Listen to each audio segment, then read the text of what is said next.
And welcome into a Red Friday Chiefs playoff edition of the Gabe Swartz Show. It is KC Sports Night here at KC5. I'm Jared Koller with the man, the myth, the legend. Now, if you tuned in a couple days ago, Gabe and I talked about this game, and today we're diving even deeper into the minutia with some key players that you see on the side of your screen there that we'll talk about, and other X factors as we break down this game position by position and key storylines that we're watching for that maybe Chiefs fans should watch for. Starting with some news of the day, Gabe, is that Joe Thuney is going to start at left tackle against the Houston Texans. Now, loyal listeners of the Gabe Swartz Show know that this was my prediction and what I thought was best. You were a little hopeful for DJ Humphries. Are you disappointed in this news, or are you kind of like, okay, I get it? Where do you stand now that we have some certainty, at least on this first game? I get it. I understand the thought process of sticking with what led to Patrick Mahomes looking and feeling. I can say feeling based on the assumption that when Andy Reid said on Thursday he was going to talk to the coaching staff and he was going to talk to Patrick Mahomes about who they felt most comfortable with and who he felt most comfortable with. I'm assuming that Joe Thuney, at least whether it's true or not, whether his play is truly that much better than DJ Humphries, and whether DJ Humphries plus Joe Thuney at left guard is a worse version than Joe Thuney at left guard and Mike Caliendo, or Joe Thuney at left tackle and Mike Caliendo at left guard.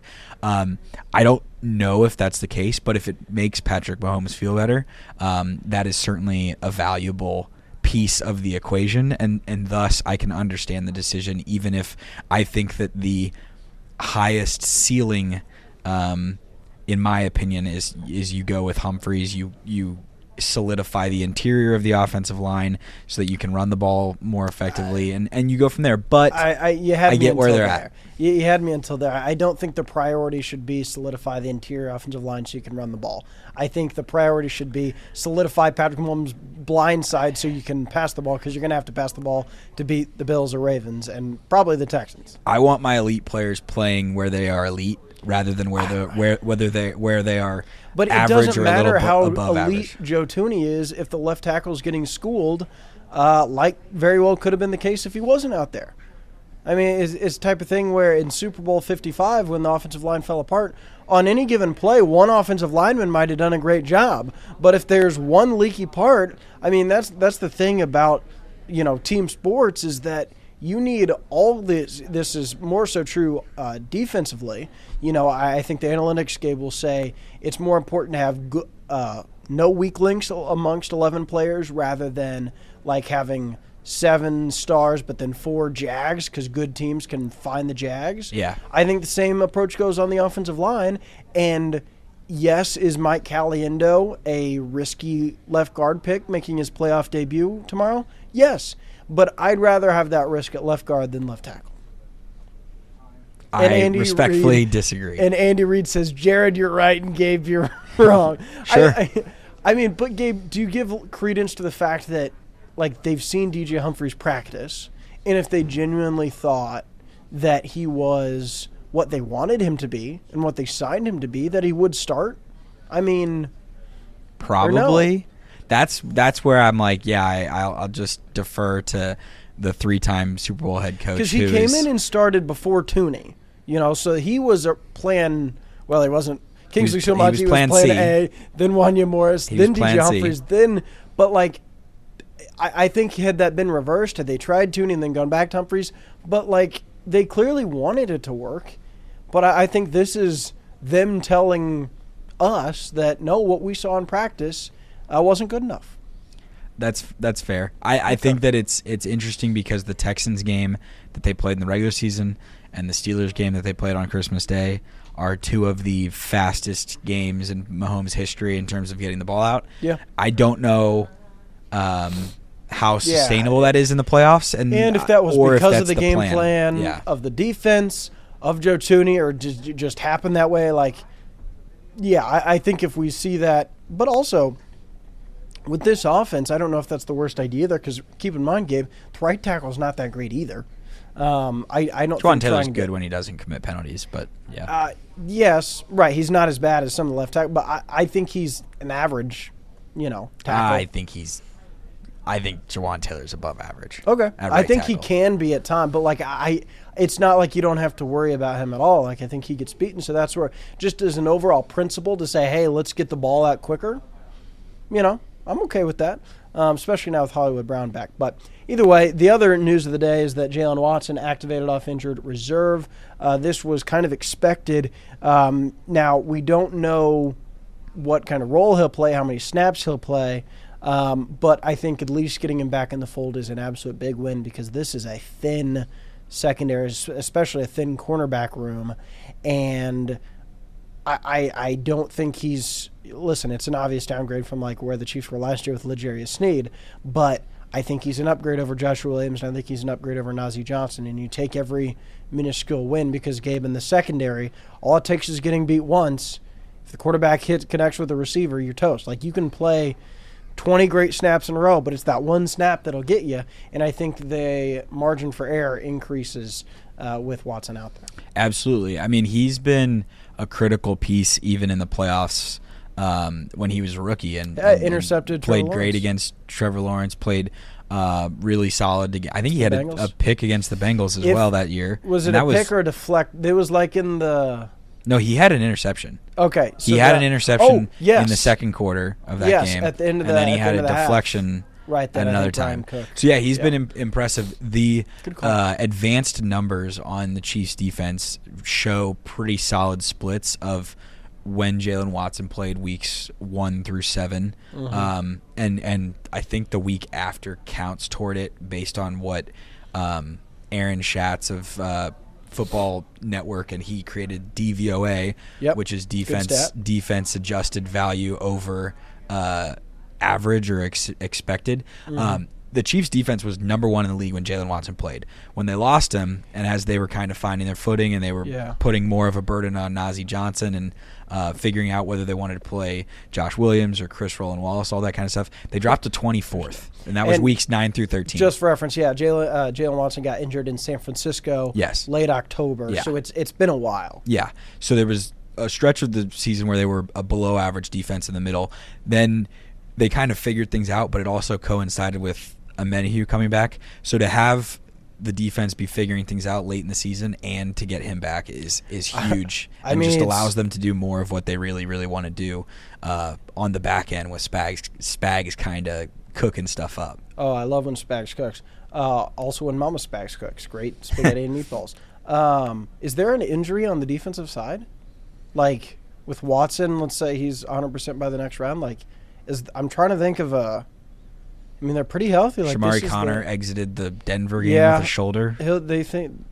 He's expected to play, though. Yeah. Chris Jones. So, no, I'm not saying they're at 100% like each individually, but there's not like a guy like on the offense. Obviously, the obvious one is Rashee Rice.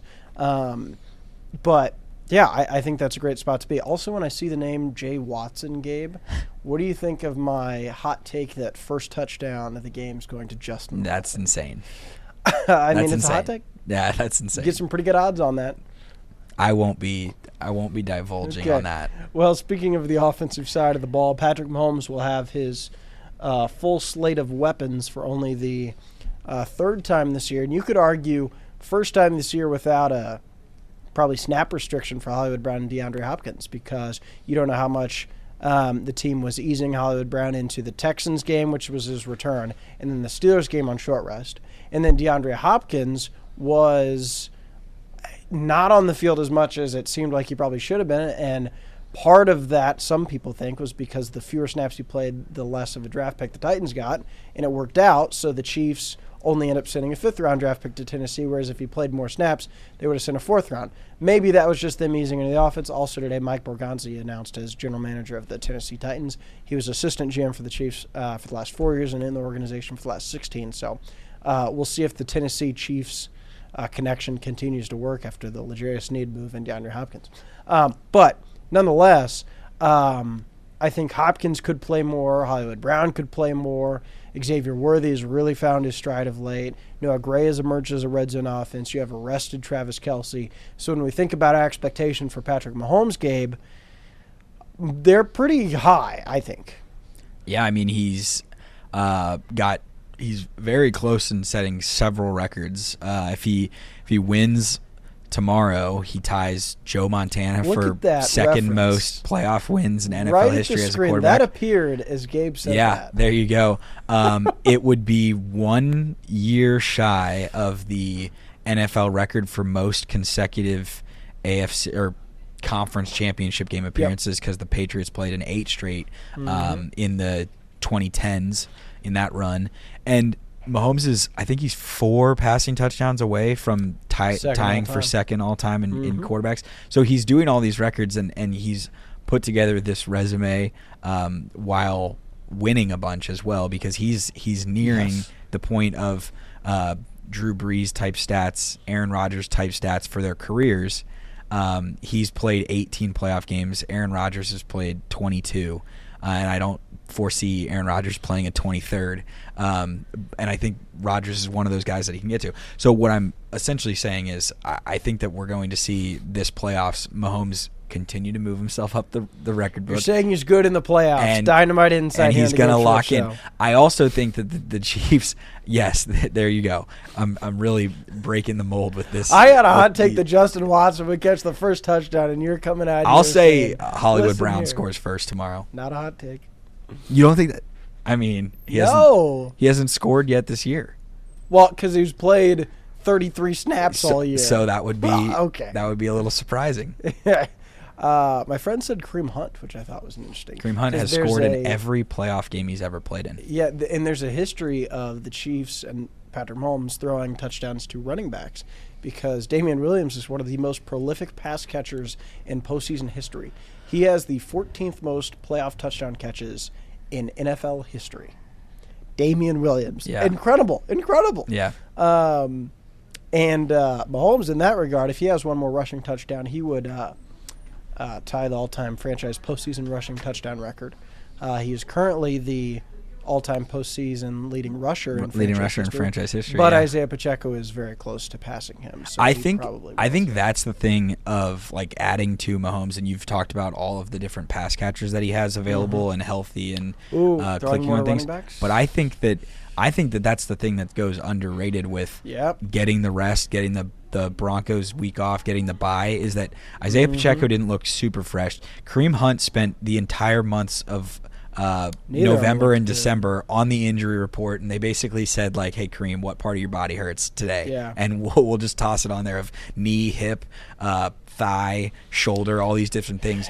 And to get all this rest for them, I think that's really critical, because those guys were fresh. And when I went back and kind of jogged the memory and rewatched playoff highlights from last year, the thing that you notice is that Isaiah Pacheco was incredibly fresh and had some legitimately explosive runs against Buffalo and against Miami in those first 2 playoff games.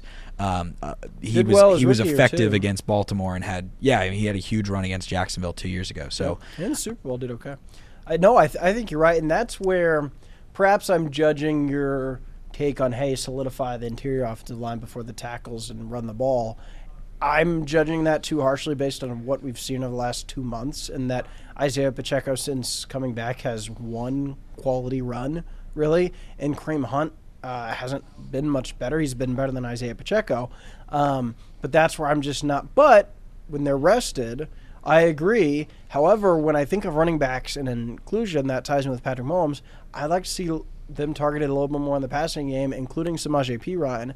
Like, I think that could be an area to exploit. Now with the healthy wide receivers, then you may get a linebacker, on a running back, and you take that matchup, and I hope Mahomes will be able to take what's there, instead of trying to force the deep shot when that comes. And with that, Gabe, also comes Travis Kelce, because I think now with all these options, you – in some ways, would not blame Patrick Mahomes for trying to force the ball to Travis Kelce. It's what he's done in the past postseasons, and it's worked incredible. But I don't know if that should be the case this time. I think you view Kelce as a complementary piece on the same level as your other pass catchers. I don't know if this is going to be another 10-catch game for Travis Kelce, and that's not because he's old. That's just because I think he's a little bit more on the same level as some other guys, and the more you can spread it out, the more you keep the defense on their toes. I just don't know how much they'll need, like, the playoff Travis Kelce of old to show up. I do think that it's if it doesn't show up, and if he looks kind of like he's looked like in the regular season, which is the Travis Kelce of just not breaking any tackles and kind of the catch a ball and go down and still one of the best tight ends in football. Yes, still one of the best tight ends in football. A drop off, but yes. still, it's not the Travis Kelce of 2022 or Travis Kelce of 2021, the explosive offensive threat that he was at that point. Still, he has the NFL's active streak for most 70-plus yard reception games in a row, and that's at 13. 5 catches in a row. Yeah, so he's been very consistent. I just think that they're going to have a lot of options. I'm very intrigued to see whether it looks, because it started to look in the second half against Pittsburgh kind of like it did in the playoffs last year. Hey, Kelce had a big game against Pittsburgh. Yeah. I mean, that was one of arguably his best game of the season. Yeah, and had multiple run after catch opportunities and those type of opportunities. So you also have Juju Smith-Schuster in there. I forgot to mention. I'm just interested to see how that goes and to know that that's available, that you have a guy like DeAndre Hopkins who's certainly been itching to play playoff football, and then you've got, for the last half of the season, Xavier Worthy was by far number one wide receiver in terms of snaps played. So there's just so many different things, and I think that as far as the Chiefs go without Rashee Rice, which they did for 75% of the season, they are now as equipped and as tooled to have success as possible. And we saw against the Texans in the regular season multiple big catches from Samaje Perine. So I wouldn't be surprised if there's one big one tomorrow. No, that's what I'm thinking. And I'll go one step further.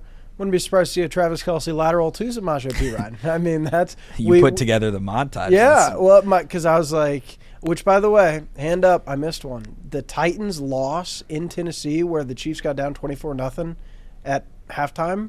When it was 24-0, Kelce did a lateral to Jerick McKinnon. So I missed one. But in my defense, that game was one of the worst games of the Mahomes era. And why Kelce was doing a lateral down 24-0, I don't know. But a guy replied to that, and that was a good catch. But we've yet to see a successful one in the postseason. So maybe that'll come. But no, I think the running backs in the passing game are an underrated part. And that's why, Gabe, when you have all these options, so I don't really want them running the ball too much. Run when it's there, and run when you're ahead. But I think there was one in the playoffs. There was one against the Bengals, but it didn't. It wasn't complete. It wasn't as successful. Right, it wasn't a fumble, so that's where I maybe should have counted that, but it wasn't like a smooth. Right, and it wasn't a gain. It was just kind of a throwaway play. That's fair. But yeah, so I think everybody's always saying Andy Reid needs to run the ball. He forgets to run the ball. It's like, with the way this offense is constructed, in some ways, they're missing Rashee Rice, but how big of what's the difference between Rashee Rice and DeAndre Hopkins? Is it 20%? Is it 50%? I don't think it's the offense would be so much faster. I agree. There's a drop off, but I don't think it's like, I think, oh my gosh, this team can't succeed without him. No, I'm not saying that they can't succeed without him, but I do think that the Rashee Rice injury is a real bummer in large part because he was really good. He was pacing for like a 1,400-yard season. Yeah, he was taking those Travis Kelce routes that then Juju Smith-Schuster kind of did, and now DeAndre Hopkins. But I think you can make a case DeAndre Hopkins might be better in the red zone. Maybe. And that's an area the Chiefs need to do really well in. So as we move on from Kelce, let's shift a little to the defensive side of the ball. I know you're Nick Bolton's biggest fan. Are you expecting a big day from him? Are you expecting outside of Jalen Watson? Do you think Trent McDuffie gets his first postseason interception? Do you expect Chris Jones to start racking up some more postseason sacks than maybe he has in the past year? I think that the most likely chances for an interception is very similar to the first Texans game of the season, and it's Jaden tips Hicks and overthrows, and it's probably more likely that it would be Brian Cook, Jaden Hicks, or Justin Reed. Justin Reed doesn't have a whole lot of interceptions. Yeah, but who knows? So I would lean that direction. I would say, to your point about your boy Nick Bolton, I think he's going to have a huge game because the Texans are really, really poor at running the football. And in specific, they are very light in terms of what they have as far as tight ends available to them. Yeah. And I think that they're going to attempt to foolishly run the football on early downs, and I think they will get themselves behind the chains because what have the Texans shown themselves to do a lot this year? Run, third and long. It's what hope they want that Stroud to do. and Nico Collins do things. Yeah, but but do you think the game script will allow for that? Because the way I'm thinking the offense might play. Did the game script allow for it in Buffalo on Sunday when the Broncos were down 2 scores and going run, 3rd and 8 pass? I'm just saying that NFL offensive coordinators are not always if are that not happens, always the genius I feel great. that Andy Reid can be. Because I think C.J. Stroud can play really well at times, and I think their path to winning is through passing the ball, or at least a balanced attack. You think their path to winning? I is struggle running to the see ball? their path. No. For the record, I think it would be foolish. Right, But okay. I'm just saying that the Texans have shown themselves to be a team that likes to run the ball, despite the fact that they're poor at running the ball. Yeah. And thus, I think Nick Bolton will have a lot of tackles on a hobbled Joe Mixon. Maybe I'm giving him too much credit because that's a factor as well. How healthy is Joe Mixon? Does that make him pass more? I think if the Chiefs get up 2 scores early, are they going to keep just pounding the run? I would assume not, but yeah, if they do, then good for Nick Bolton. But if they are passing, listen, this defensive line has to get home to give some confidence heading into the next round. With that Chris Jones, Charles Omenihu looked good in his short time as a postseason player last year and also here. George Karlaftis hasn't had the year that I thought he would, but he still has the potential. And the Spags cooking up a blitz. I'm not going to rule that out. I think it's not one where they have to get home as much this week as they will against either Josh Allen or Lamar Jackson. But I think that'll go a long way in confidence if they can wreak havoc, kind of like they did the last week or two. I think my bold prediction to meet your Justin Watson expectation is I'm going to say that the Chiefs get 4 sacks tomorrow. Okay. Do you know what they're averaging? They're averaging less than that. Okay. By a decent amount. Yeah, but I think that's – if you told me to pick the over-under, that's what I'd put around 4 because I think they're going to have to pass the ball and be in obvious passing situations. If you think 4 is low, I'll go with 5. I think it's a sack party. Yeah, that'd be great. I don't know. Yeah. It could happen. It's truly going to be – because they're going to be Collins. healthy and rested. Chris Jones is going to fly out of a cannon, at least he should. You go back and watch Chris Jones against the Ravens, Gabe, he was amazing that game. And I don't think it's a coincidence. He was really rested. Now, the Ravens' offensive line wasn't that great that game, but, he was wrecking havoc left and right. So I think the time off really helped him, too. But that's the whole thing about the Texans is they run a lot on early downs. They get themselves behind the chains, and they don't have a good offensive line aside from Laramie Tunsil. And because of that, a large reason for why C.J. Stroud has been below average or below what people expected of him is because he's been under duress so much this season. I think the Chiefs can take advantage of that. Whether that's blitzing or getting home, it'll be a good test ahead of the next test if the Chiefs win. Gabe, prediction time. Ravens, Bills, you've heard the talk. You've had time to think about this, which is pretty much a pick'em game. I don't think any outcome would surprise us, right? But is there one that you're you know what? I'm going to put my name by this? I'm going to pick the Bills. Okay. I have wavered on this all week long. Earlier in the week you were saying it's a better matchup for Baltimore. It's definitely a better matchup for Baltimore, but I do think that home field advantage matters. I think it's insane. I think it's insane that the Chiefs were underdogs in Buffalo last January. Yes. I think it's insane that the Chiefs were underdogs in Buffalo in November. Yes. And then the Baltimore Ravens, who have way less of a resume, nobody respects the Chiefs, are going to go in there and be road favorites. That makes no sense. No, the whole spreads for the Chiefs last postseason told you everything you need to know about the idiots making the bets and why you and I got richer off their idiocracy because it was so stupid. Week after week, at Buffalo, fine, but then to do the same thing against Baltimore, the same thing in San Francisco, I don't understand it. Yeah. But Lamar Jackson gets the respect because he's had so much playoff success. Neither has Josh Allen, for the record. Has one career divisional round win. One. He probably should have 2 if Sean McDermott knew how to coach a defense with 13 Let me seconds rephrase left. that. But that's Gabe. not his fault. Josh Allen has one divisional round win. One. I'm just going to. He's a fraud. Buffalo has this great home field advantage. What do they do? Throw snowballs at him after Baltimore wins again? Because that's what they did against the Chiefs. It's going to be the coldest game in Lamar Jackson's career history. That's fair. People have to remember. Okay, but that's he's not a a Miami home... guy. Yeah, he's a Miami guy. That's a weather advantage, not a home crowd. And if you're not making me choose between one of these two quarterbacks and Patrick Mahomes, you're making me choose between one of these two quarterbacks. They're both frauds. And I trust Josh Allen more than Lamar Jackson by a lot. Too.